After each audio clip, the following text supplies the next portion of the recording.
Prions. Père, je suis bien petit devant ta face pour annoncer cette parole si puissante, si grande, si merveilleuse. Merci de nous l'accorder, cette parole, de nous avoir donné ta parole. Merci aussi que tu nous donnes ton esprit pour fortifier ceux qui annoncent ta parole, mais aussi ceux qui l'écoutent. Que ton Esprit Saint agisse puissamment ce matin pour édifier nos cœurs, entendre ta parole, qu'elle puisse produire l'effet que tu souhaites dans nos vies. Nous t'en prions au nom de Jésus. Amen. Alors bonjour à ceux qui nous écouteront en différé. Le message de ce matin porte sur le psaume 134. Il s'inscrit dans une série de messages que nous avons faits dans les dernières semaines et qui portaient sur le pèlerinage vers le temple à Jérusalem, où les pèlerins allaient adorer leur Seigneur. Ça a commencé il y a 2 semaines avec le psaume 121. « Je lève les yeux vers les montagnes, d'où me viendra le secours ». C'était un chant démonté qu'on appelle un psaume démonté. Il y a 15 psaumes démontés, 120 à 134. Le 134 étant le dernier. La semaine passée, nous avons vu l'exemple d'une femme qui s'est rendue au temple à Jérusalem pour adorer et pencher son cœur vers Dieu. Cette femme avait une honte profonde en elle-même. Elle n'avait pas d'enfant. Et elle a crié à l'aide vers son Dieu qui est grand, et Dieu a répondu à sa prière et a enlevé cette honte.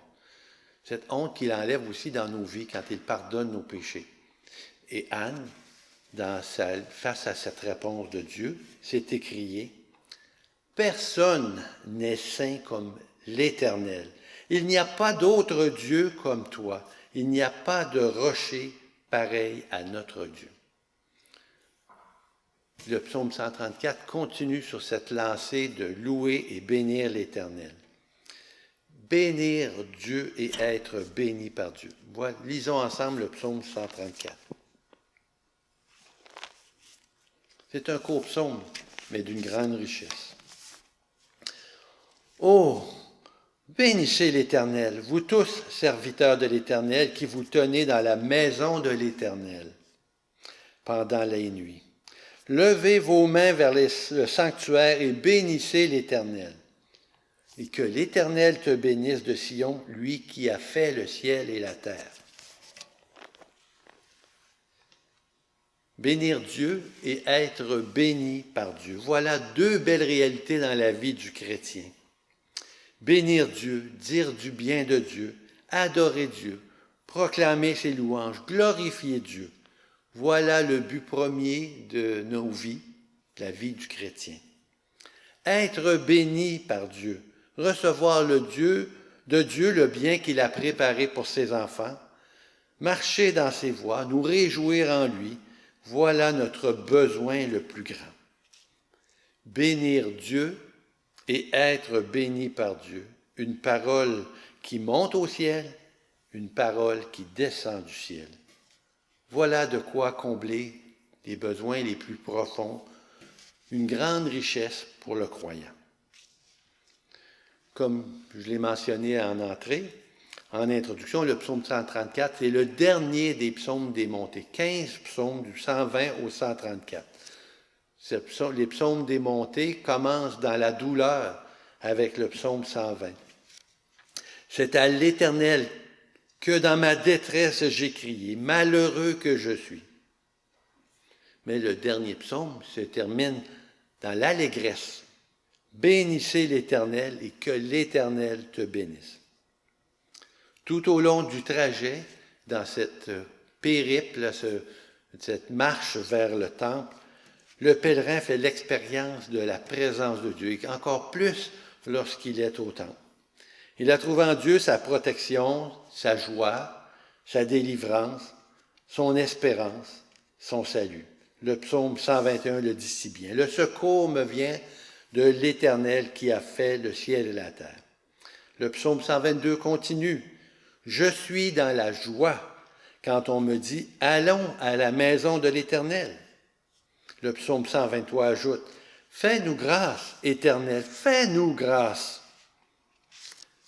Le psaume 124 aussi mentionne « Notre secours est dans le nom de l'Éternel qui a fait les cieux et la terre ». Il est donc normal que le dernier des psaumes des montées se termine dans la joie et se termine plus que bien, il se termine très bien par la bénédiction que Dieu veut donner à son peuple. Le message ce matin se divise en deux parties. Bénir l'Éternel et être béni par l'Éternel. Commençons par la première partie. Bénissons l'Éternel. Le verset 1 de notre psaume. Voici, ô, bénissez l'Éternel, vous tous, serviteurs de l'Éternel. Ou dans d'autres traductions, ô, bénissez l'Éternel, vous tous, serviteurs de l'Éternel. Ça fait écho même au psaume 133, le psaume précédent. Oh, voici qu'il est bon et qu'il est agréable pour des frères d'habiter unis ensemble. Ah, qu'il est doux pour des frères d'habiter ensemble. C'est une exaltation, ce voici, ce oh, ce ah. C'est une exaltation du pèlerin qui est émerveillé, qui est touché par la présence de Dieu dans sa vie. Et Dieu veut attirer, David, dans ce psaume, veut attirer notre attention sur le bienfait qui nous est accordé par Dieu, un bienfait des plus merveilleux. Voici, bénissez l'Éternel. Voyez comme c'est grand, bénir l'Éternel. Oh, ah! Les pèlerins sont sur le point de quitter Jérusalem. La célébration a duré plus d'une semaine. Elle est presque terminée. Ils vont certainement redescendre la montagne, retourner à leur ville, leur maison. Ils feront un voyage de retour qui risque encore d'être long. Mais juste avant de partir, les pèlerins ont quelque chose à dire à ceux qui vont rester au temple, les Lévites. Voici, oh, bénissez l'Éternel, vous tous, serviteurs de l'Éternel. Vous tous qui travaillez au temple, les Lévites qui sont appelés à faire ce service dans le temple, de faire l'adoration, faire les sacrifices, entretenir et garder le temple. Cette exhortation s'adresse à eux, aux Lévites, afin qu'ils continuent cette adoration qu'ils ont commencée comme peuple, afin que les Lévites poursuivent l'adoration qu'ils ne peuvent plus accomplir. Il faut se rappeler aussi que les Lévites ont ce privilège d'être dans le lieu saint que le peuple n'a pas. Et donc, ils ont ce devoir impératif d'apporter les louanges au nom du peuple. Nous lisons dans Chroniques que les serviteurs, les Lévites, exerçaient leurs fonctions jour et nuit. Certains travaillent pour garder le temple, d'autres pour garder les lampes allumées, et d'autres chanter des louanges. En 1 Chronique 9, on lit « Les chantres étaient à l'ouvrage jour et nuit ». L'adoration devait se poursuivre jour et nuit. Dans le psaume 134, les croyants encouragent les Lévites à poursuivre cette adoration continuellement, jour et nuit, en leur nom.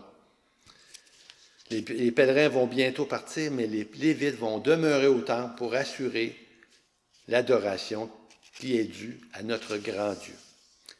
Ils vont le faire au nom du peuple. N'est-ce pas remarquable ce désir des pèlerins qui ont sans doute bien d'autres choses à réfléchir, à penser. Ils sont à préparer leur retour, ramasser les enfants, leurs effets, préparer le voyage de retour. Mais ils ont à cœur de poursuivre l'adoration et ils interpellent ainsi les Lévites. Vous, serviteurs, bénissez l'Éternel. Le psaume 134 oblige donc les pèlerins à penser autrement. Ils ont ce grand désir que Dieu soit continuellement adoré. Et c'est là leur premier souci. Vous bénissez l'Éternel, vous tous serviteurs de l'Éternel, qui vous tenez dans la maison de l'Éternel pendant les nuits. Voilà le plus grand bien, le trésor le plus précieux du pèlerin. Voilà le plus grand désir qui brûle dans son cœur. et que Dieu nous interpelle à avoir ce même désir d'adorer Dieu, de le bénir. Que l'Éternel soit béni sans arrêt, jour et nuit. Mais que signifie exactement bénir l'Éternel? Bénir l'Éternel, c'est dire du bien de lui, de reconnaître sa grandeur, sa puissance, sa sainteté, sa magnificence, son amour, sa justice. Lorsqu'on bénit quelqu'un, souvent on en enrichit cette personne par un bien qui lui manque. Par exemple, si je suis que je suis invité chez des gens pour un repas, je vais lui apporter un cadeau, un présent pour le bénir, pour qu'il se rappelle de moi et pour lui donner ce présent. Mais c'est bien différent avec Dieu. Dieu a tout. Il n'a besoin de rien. Il a tout en lui-même. Et nous n'apportons rien lorsque nous adorons Dieu qu'il n'a pas. Mais nous ne faisons que reconnaître tout ce qu'il est. Nous reconnaissons qu'il possède tout et qu'il est immensément grand. Élevez vos mains vers le sanctuaire et bénissez l'Éternel. Voilà le deuxième verset de notre passage.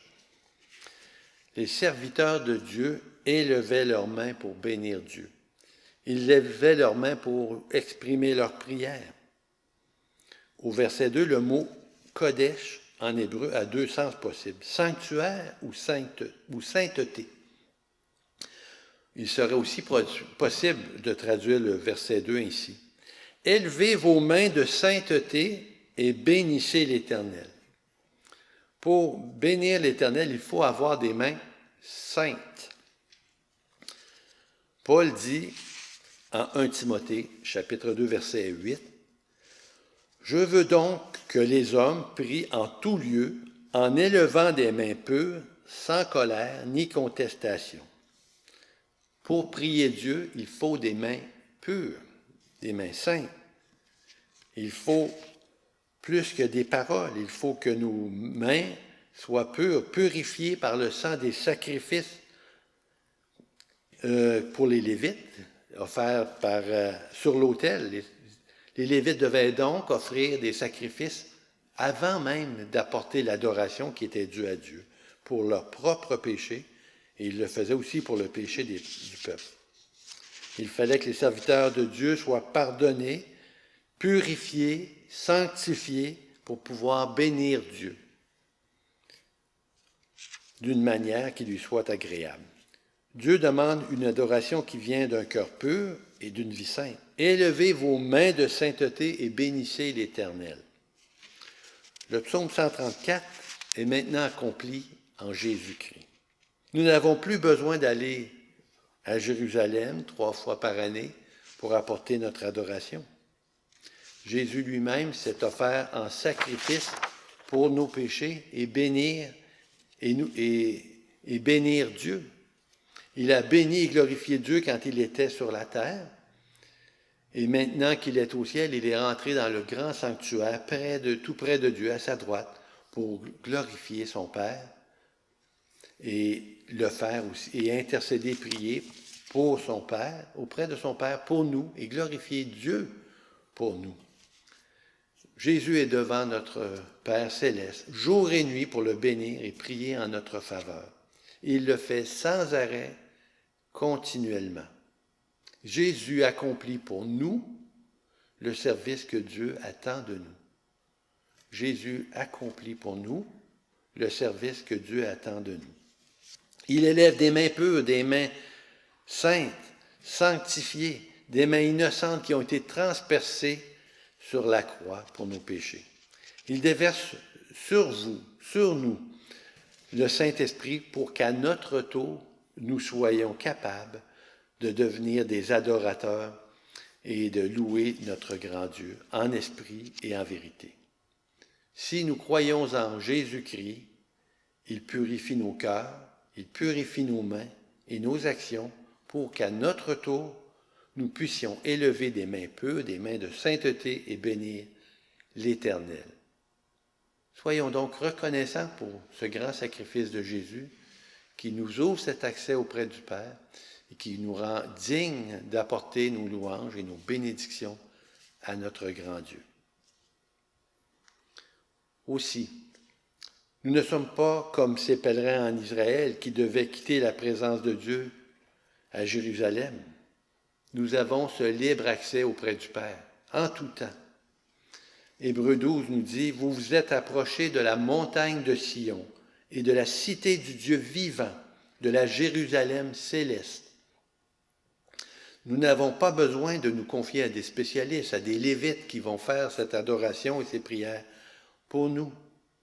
Chacun d'entre nous est libre de s'approcher du trône de la grâce en tout temps.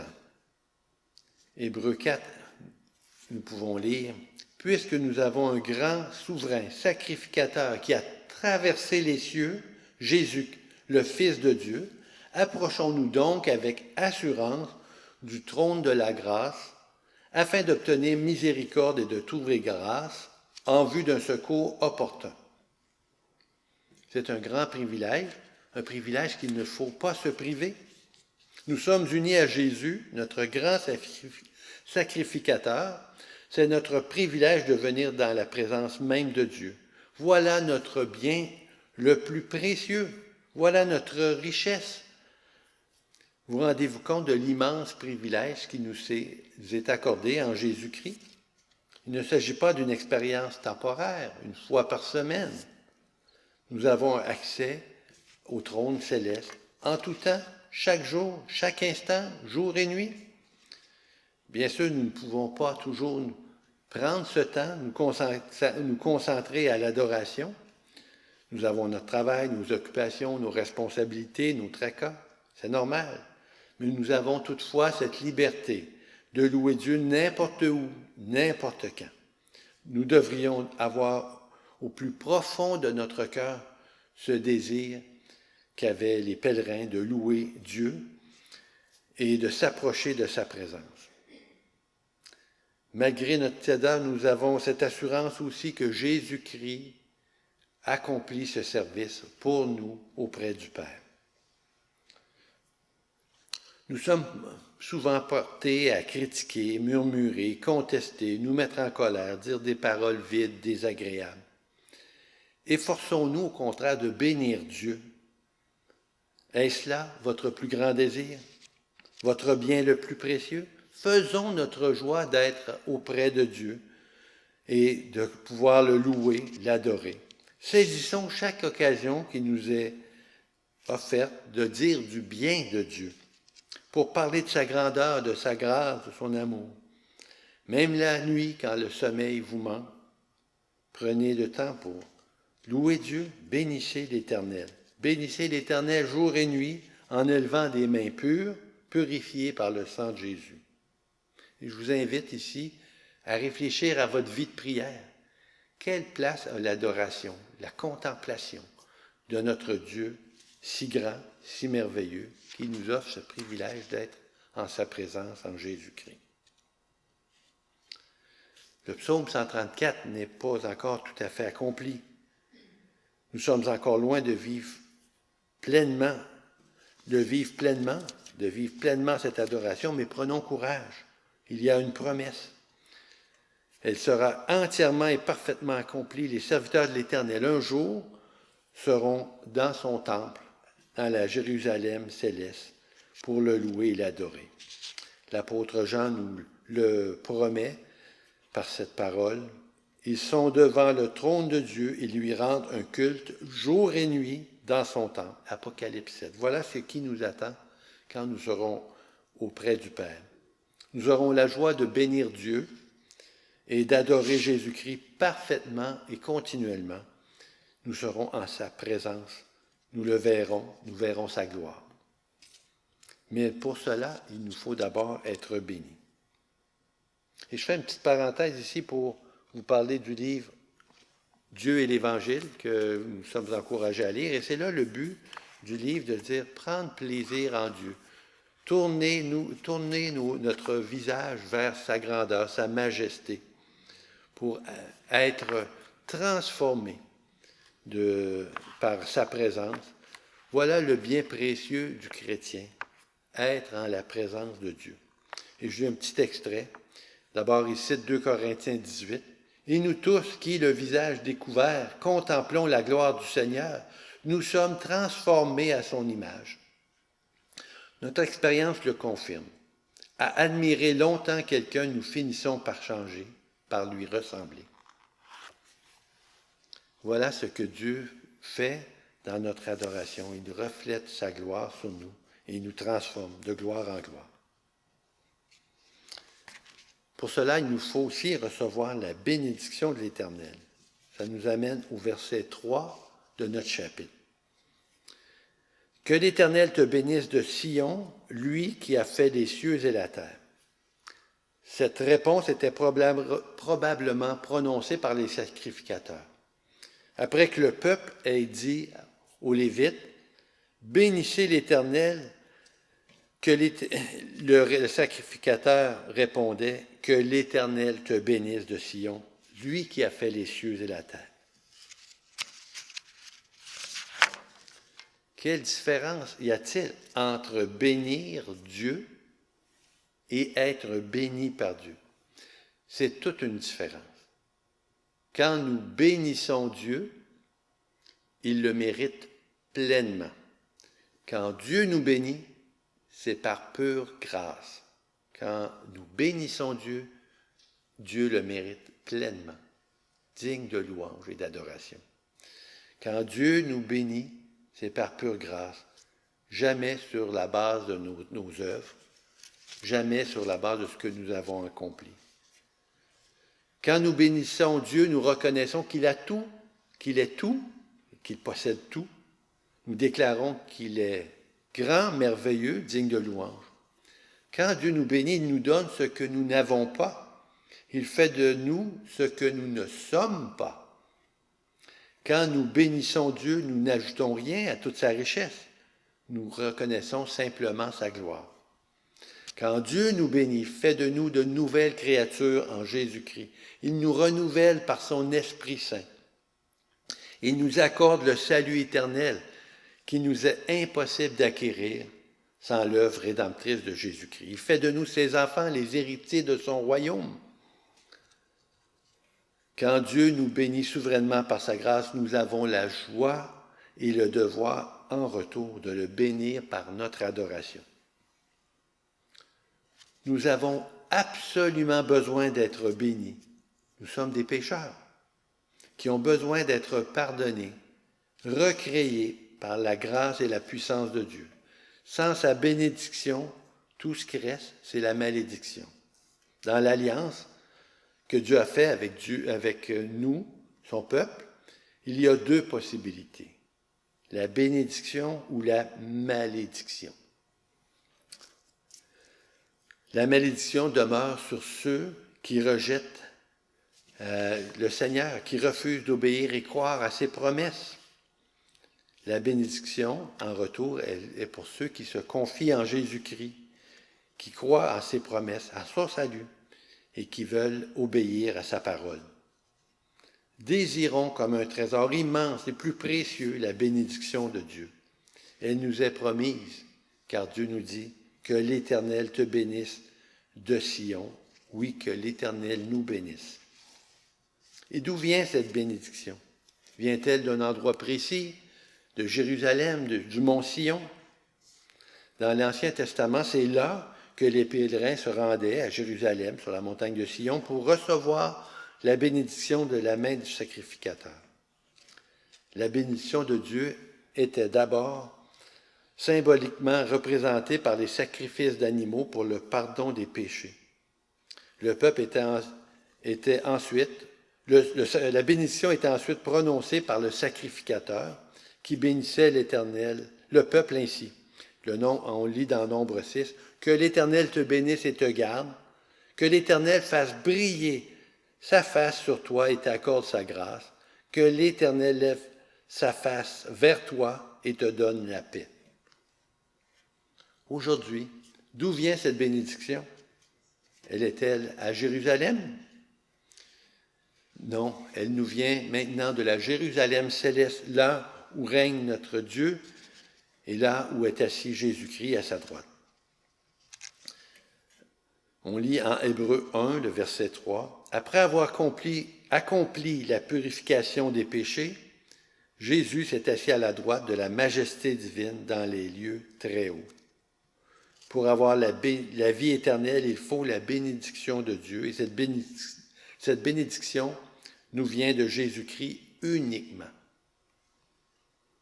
Il nous reste encore une question qui peut peut-être vous trotter dans la tête. Cette bénédiction est-elle continuelle?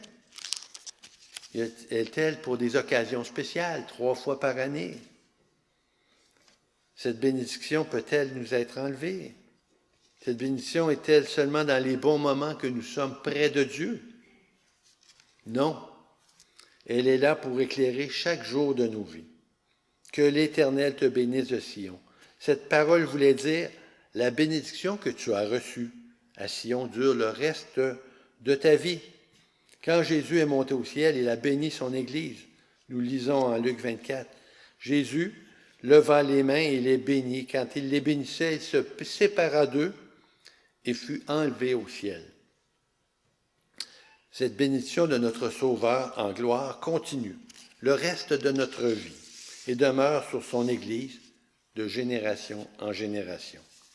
Mais n'y a-t-il pas des situations qui peuvent nous rendre malheureux, des circonstances capables de nous enlever cette joie et cette paix avec Dieu? Eh bien non. Malgré les sombres nuages qui peuvent parfois planer au-dessus de notre tête, aucune circonstance ne peut nous priver de la bénédiction de Dieu. Aucun nuage n'est assez opaque pour nous cacher la lumière de son visage, de sa face. Pourquoi? Parce que celui qui nous bénit est le Créateur Tout-Puissant. Que l'Éternel te bénisse de Sion, lui qui a fait les cieux et la terre. Il n'y a rien qui fasse obstacle à sa bénédiction. Il est le Créateur Tout-Puissant, le Maître souverain du ciel et de la terre, et quand il bénit, rien ne peut s'y opposer. Dans la tempête, levez les yeux vers le ciel pour recevoir cette bénédiction. Et cela me rappelle l'événement dans Actes chapitre 7, où Étienne, après avoir confessé Jésus-Christ comme Messie et Sauveur, allait être lapidé, et voici ce qu'on y lit. En entendant ces paroles, ils, les Juifs, avaient le cœur plein de rage. Ils grinçaient des dents contre lui, Étienne. Mais Étienne, rempli du Saint-Esprit, fixa les regards vers le ciel et vit la gloire de Dieu. Et Jésus, debout, à la droite de Dieu, il dit, « Je vois le ciel ouvert et le Fils de l'homme debout à la droite de Dieu. » Les Juifs poussèrent alors de grands cris, se bouchant les oreilles, se précipitèrent tous ensemble sur lui, le traînèrent à l'extérieur de la ville et se mirent à le lapider. Les témoins avaient déposé leurs vêtements aux pieds d'un jeune homme appelé Saul. Ils jetaient des pierres à Étienne qui priait et disait, « Seigneur Jésus, accueille mon esprit. » Puis il se mit à genoux, s'écria d'une voix forte, « Seigneur, ne les charge pas de ce péché. » Après avoir dit cela, il s'endormit. Voilà l'effet que procure chez Étienne de voir la gloire de Dieu, de voir la bénédiction de Dieu en Jésus-Christ. Il a été capable de continuer à adorer Dieu, à mourir en paix et même à bénir ses ennemis. Voilà ce que Dieu peut faire dans les sombres moments de nos vies, lorsque nous nous tournons vers lui, pour renouveler nos cœurs, nous apporter la paix et nous donner la capacité de le louer à nouveau. Oui, soyons assurés de sa bénédiction qui nous est promise. Dépendons constamment de sa grâce. Ne soyons pas découragés, même si certains d'entre nous sont malades, éprouvés. Ne soyons pas découragés même si l'Église est petite. Ne soyons pas découragés même si l'Évangile est souvent rejeté. Ne soyons pas inquiets par rapport à l'avenir de l'Église. Cessons de nous inquiéter. Croyons que Dieu va nous bénir. et qu'il le fait encore continuellement. Il veut bénir son Église. Croyons en ses promesses. Croyons que, à cause de Jésus-Christ, nous avons ce libre accès vers le trône de grâce, vers la Jérusalem céleste. Croyons qu'il y a de grandes bénédictions en réserve pour les enfants de Dieu. Continuons de bénir notre Dieu sans nous lasser, sans nous arrêter. Il en est digne. Continuons de compter sur sa bénédiction. Elle est sans fin. Nous en sommes indignes, mais Dieu nous l'a promise à cause de Jésus-Christ, son Fils. Bénissez l'Éternel, que l'Éternel nous bénisse. Bénissez l'Éternel dans tous les aspects de vos vies, que tout ce qui est en nous bénisse son saint nom, et que l'Éternel nous bénisse dans tous les aspects de nos vies. À Dieu soit la gloire, au siècle des siècles. Amen.